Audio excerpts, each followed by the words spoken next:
Hello students, I'm from Edux City and today's video is on physics question paper June 2018.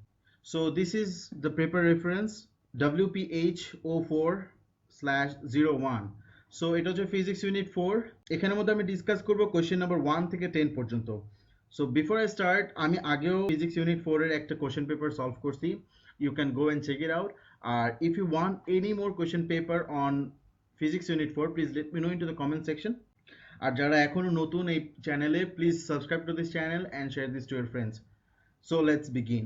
So question number 1, the isotope PO decays by emitting an alpha particle. Which of the following correctly shows the nucleons in the isotope produced? ওকে, তার মানে PO যখন decay করে তখন হচ্ছে সে alpha পার্টিকেলও release করে, সাথে একটা আইসোটোপও release করে, তাই না? ওকে, এটার মানে তো এটাই বোঝাচ্ছে। তো এখানের মধ্যে আমাদের কি কি বের করতে হবে? নিউট্রন নাম্বার বের করতে হবে আর হচ্ছে প্রোটন নাম্বার বের করতে হবে সবগুলাতে। সো আগে আমরা প্রোটন নাম্বারটা বের করি, দেন আমরা নিউট্রন নাম্বার ইজিলি বের করে ফেলতে পারবো। সো পিও কি করবে?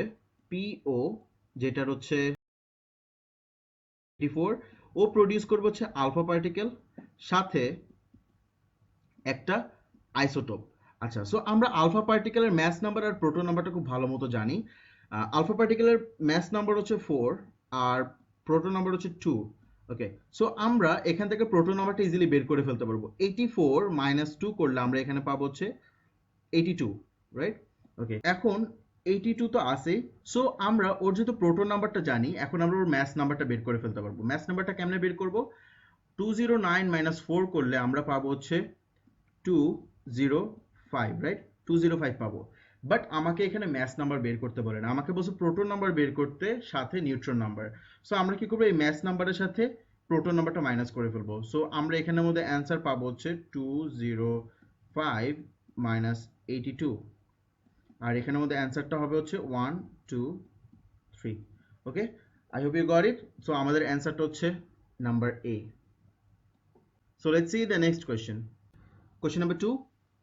Two objects collide and rebound. Select the row of the table that is correct for the total momentum and total kinetic energy of the objects in an inelastic collision. এটা একটা important একটা word. So একটা জিনিস আমাদের মাথায় রাখতে হবে, so যত কলিশন হয় সব কলিশনের আমরা মোমেন্টাম ধরি কনজার্ভড। তার মানে এখান থেকে অপশন নাম্বার সি আর ডিটা কখনোই হবে না, বিকজ এখানে মধ্যে বলে দিচ্ছে যে মোমেন্টাম ইজ নট কনজার্ভড। সো এই দুইটা অপশন আমি যাব না। এখন আমাদের অপশন বাকি থাকে হচ্ছে নাম্বার এ আর নাম্বার বি। তো আমাদেরকে এখানে একটা হিন্ট দিয়ে দিচ্ছে, সেটা হচ্ছে ইন ইলাস্টিক।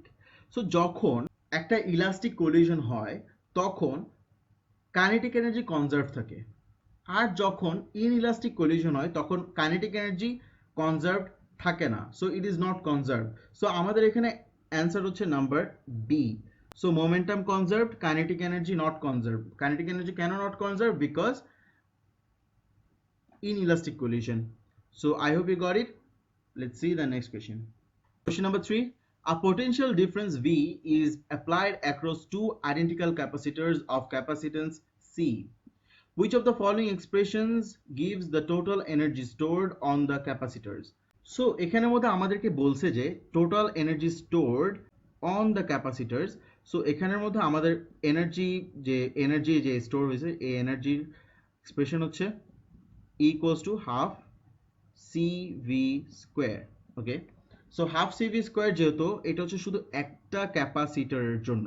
এখন আমরা এখানে দেখি বলছে কি প্যারালালে আছে ওরা, যেহেতু ওরা প্যারালালে আছে আর ওদের ক্যাপাসিটেন্স দুইটাই হচ্ছে সেম, যেহেতু ক্যাপাসিটর দুইটাই আইডেন্টিক্যাল, তাহলে ওদের ক্যাপাসিটেন্সও আইডেন্টিক্যাল হবে, এই যে ক্যাপাসিটেন্স অফ সি। সো আমরা জানি যদি প্যারালাল থাকে, প্যারালালে থাকলে ওদের ফর্মুলা হয়ে যায় city equals to C1 plus C2, মানে capacitance total equals to C1 plus C2। So দুইটাকে যদি আমি অ্যাড করি তাহলে আমি এখানে পাবো 2C। ওকে, 2C পাইলাম। এখন হচ্ছে আমি এটাকে এসি এর মধ্যে বসাবো, ঠিক আছে? এসি তে বসাবো 2C-টা। So E equals to half 2C into V square. Okay, so A2 cancel out, আমি এখানের মধ্যে পাবো হচ্ছে CV স্কোয়ার। ওকে, সো আমাদের এখানে অ্যান্সারটা হচ্ছে number C. So let's see the next question. So question number 4 আর 5 এখান থেকে রেফার্ড হবে। আমি আগে দেখি এখানে কি বলছে। The diagram shows an electron deflection tube. So এটা হচ্ছে electron deflection tube, electron gun এটা। Electrons are released by a filament and accelerated towards the anode, producing a beam. A magnetic field is applied, deflecting the beam as shown. So দেখি next questionটা কি।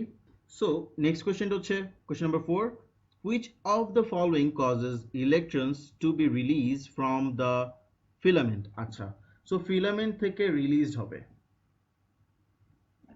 এখানের মধ্যে আমাদেরকে option দিয়েছে হচ্ছে beta decay, ionization, photoelectric effect, thermionic emission. আচ্ছা, তো একটা জিনিস মাথায় রাখতে হবে, ইলেকট্রন গানের সময় যখন আমাদেরকে এই কোয়েশ্চেনটা করবে যে ইলেকট্রন কিভাবে রিলিজড হয়, ঠিক আছে, মানে কোন জিনিসটার কারণে ইলেকট্রন রিলিজ হয়, যে what causes the electron to release.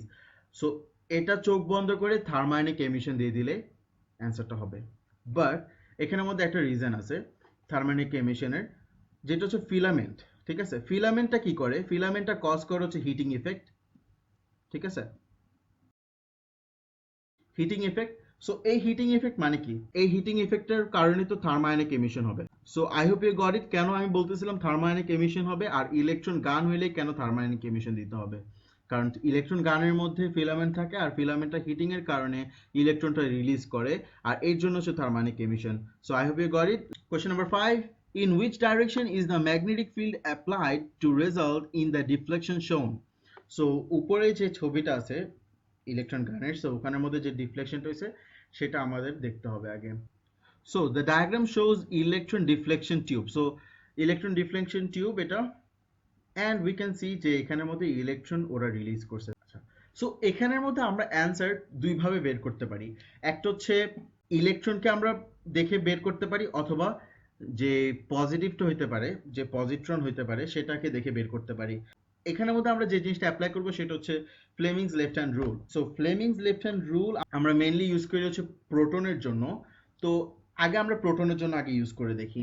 একটা জিনিস আমরা খুব ভালো মতো জানি, এইটার ডাইরেকশন হচ্ছে ইলেকট্রনের, এই ডাইরেকশনটা হচ্ছে ইলেকট্রনের, তার মানে এখান থেকে যাবে হচ্ছে proton. So before we do this, আমাদের একটা মাথায় রাখতে হবে যে ওর ডাইরেকশনটা কোন দিকে আর ওর কারেন্টটা ফ্লো করতেছে কোন দিকে। সো প্রোটনটা ট্রাভেল করবে ডাউনওয়ার্ড, তার মানে থামটা ডাইরেক্ট করবে হচ্ছে ডাউনওয়ার্ড।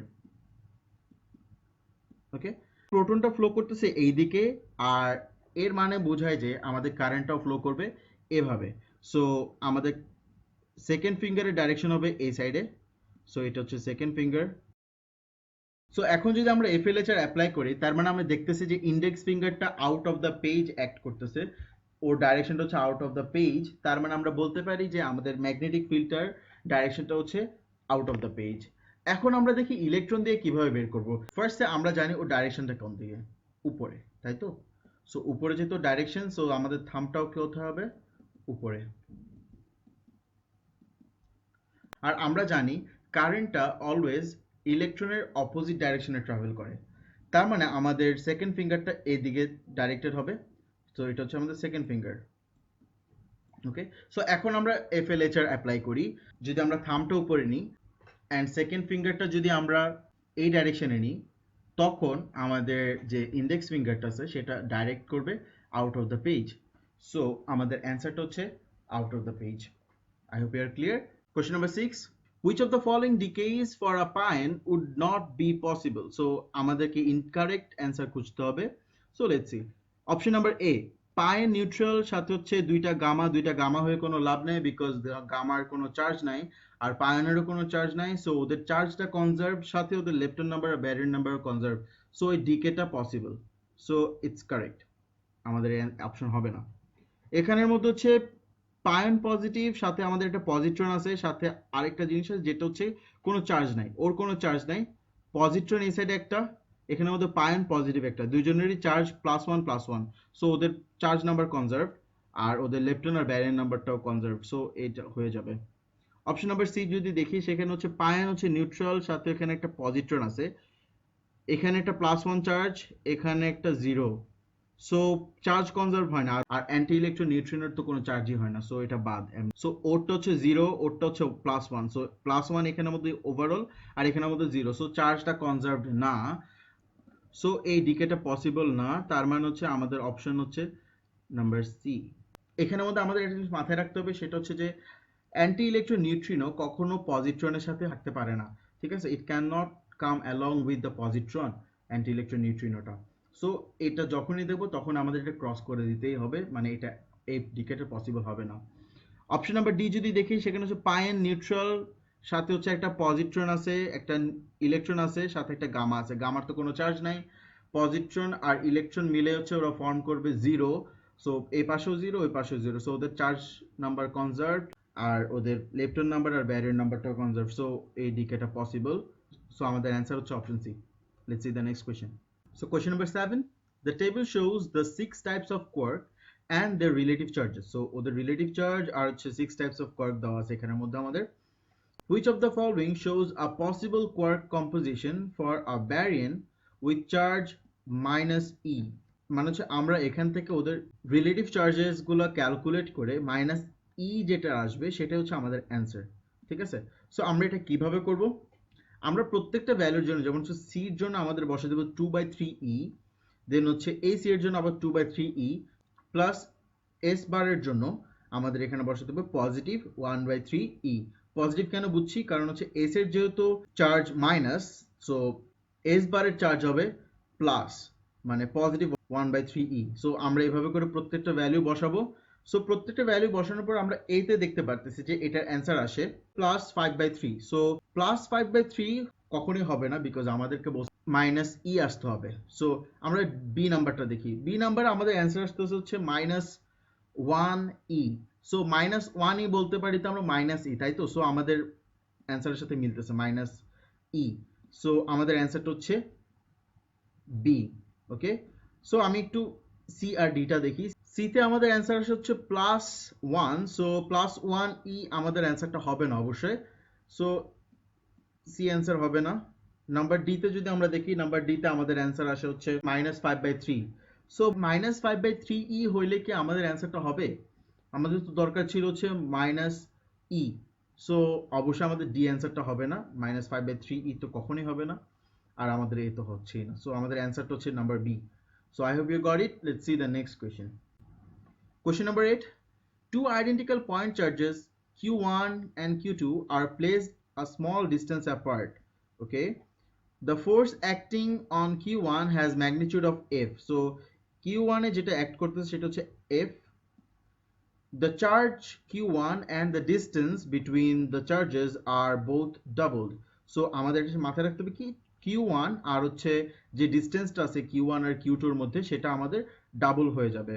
সো যদি এটা Q1 হয় অ্যান্ড এটা হচ্ছে Q2, ওকে, সো ওদের ডিস্টেন্সটা হয়ে গেল ডাবল, ওকে, আর ওর চার্জটা হয়ে গেল টুয়াইস। ওকে, এটা আমাদের মাথায় রাখতে হবে। The charge Q2 is unchanged, so ওদের চার্জ Q2 হচ্ছে unchanged. What is the magnitude of the new force on Q1? F is directly proportional to Q1 Q2 R square. ওকে, এটা হচ্ছে আমাদের ফার্স্টের মানে যে F এর ভ্যালুটা হচ্ছে এটা ফর Q1। এবার আমরা নেক্সটটাতে দেখি, যদি যখন আমরা, সো এখন কি হইলো, আর এর চার্জ ডাবল হয়ে গেল, তাই তো? সো যদি ডাবল হয়ে যায় তখন 2 এর উপর স্কয়ার হবে, তাই তো? তো 2 এর উপরে যদি স্কয়ার হয় এটা হয়ে যাবে 4, আর আমাদের চার্জটাও কি হয়ে গেল টুয়াইস, তাই না? এখন আমি এখানে করি, F is directly proportional to 2Q1 Q2, আর এখানে হচ্ছে 4 R square। তো এখান থেকে 2 to cancel out, আমাদের এখানে আসলো 2, and then our answer is F is equals to half F. So our answer is number C. I hope you got it কিভাবে এই জিনিসটা আসছে। So let's see the next question. Question number 9. A magnet is pushed through a coil at a steady speed. So steady speed মানে হচ্ছে constant speed এ দিছে, including an EMF in the coil. The following graph shows how E varies with time. So EMF কিভাবে vary করে with time. So যেহেতু steady speed থাকে যখন, তখন হচ্ছে ওদের গ্রাফটা এমন লাগে দেখতে, তাই না? আচ্ছা, সো এখন আমরা দেখি, the magnet is then push through in the same direction at a higher speed. So আমাদের স্পিডটা বেড়ে যাবে এখন। Which of the following shows the graph of EMF against T for the higher speed. So higher speed যখন হবে তখন কি হবে, আমাদের এখানে মধ্যে একটা মাথায় রাখতে হবে, সেটা হচ্ছে স্পিডটা হবে হায়ার।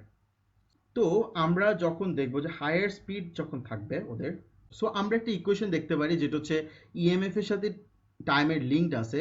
সো এটা হচ্ছে E equals to N D phi by DT. So higher স্পিডে মানে হচ্ছে চেঞ্জ ইন ফ্লাক্সটা অনেক বেশি, তাই তো? যদি চেঞ্জ ইন ফ্লাক্স বেশি, change in flux is directly proportional to the EMF, so ইএমএফটাও বেশি। আর ইএমএফ এর সাথে টাইমটা হচ্ছে ইনডাইরেক্টলি প্রপোর্শনাল, টাইমটা হয়ে যাবে কম। যেহেতু স্পিড বেশি, ইএমএফটাও বেশি, আর ইএমএফ বেশি মানে হচ্ছে টাইম কম লাগবে according to this equation. So আমরা এখানে দেখতে হবে যে ফার্স্টে সবচেয়ে বেশি ইএমএফ কার, নাম্বার সি আর number B. So number option A আর অপশন ডিটা আমাদের হবে না। তো এখন যদি আমরা দেখি এখানের মধ্যে টাইম কম সবচেয়ে বেশি লাগতেছে কার, number B. So number B এর টাইম যেহেতু কম লাগতেছে, so B is my answer. Number C হবে না, বিকজ সেম টাইমই লাগতেছে এখানের মধ্যে। ওকে, আর এখানের মধ্যে ইএমএফটা higher. I hope you got it. So question number 10, two conducting plates of 5 centimetre apart. So ওরা হচ্ছে 5 সেন্টিমিটার অ্যাপার্টে আছে, আমি একটু এখানের মধ্যে মার্ক করে ফেলি 5 centimetre. The potential difference between the plates is 10 volt as shown. So 10 volt এখানে লেখাই আছে। Which of the diagram correctly shows the electric field between the plates? এখানের মধ্যেই অ্যান্সারটা দিয়ে দিতে পারবো ইজিলি। দেখি, যেহেতু এখানে পজিটিভ, তাই না? সো আমরা অলওয়েজ জানি এরকম প্লেটস থাকলে সবসময় পজিটিভ থেকে নেগেটিভে যায়, তাই তো? সো এখানের মধ্যে তো নেগেটিভ নাই, বাট ফিল্ড লাইন্সটা অলওয়েজ হবে পজিটিভ থেকে, সো ডাউনওয়ার্ড হবে আমাদের ফিল্ড লাইন্স। ঠিক আছে, আমি আর দেখাইলাম না, শুধু দুইটা দেখাইলাম। এরকম প্লেট থাকলে পজিটিভ যেখানে থাকবে সেখান থেকে ফিল্ড লাইন্সের ডাইরেকশন হবে, সো এখান থেকে ডাউনওয়ার্ড হবে। আর এখন যদি আমি এটা অ্যান্সার বের করতে চাই, we will use an equation which is E equals to V by D.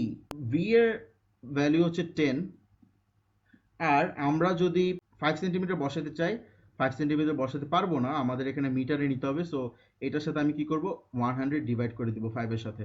So এখানের মধ্যে আমি অ্যান্সার পাবো হচ্ছে 200। ওকে, সো আমি 5/100 কেন দিছি, যদি এটা বুঝতে কারো প্রবলেম থাকে আমি সাজেস্ট করব, আমি এখানের মধ্যে ইউনিট কনভার্সনের ভিডিও দিয়ে দিছি, যেটা আমি আগেই করে ফেলছি ইউনিট কনভার্সনের উপরে ভিডিও। সো যদি কারো প্রবলেম থাকে ইউনিট কনভার্সনের উপরে, you can go and check it out. I hope you will be clear about that. So এখন আমরা দেখি এটার অ্যান্সার কি হতে পারে। সো আমাদের অ্যান্সার ছিল হচ্ছে 200, আর ডাইরেকশন ছিল নিচে। সো এটা হচ্ছে আমাদের অ্যান্সার, নাম্বার ডি।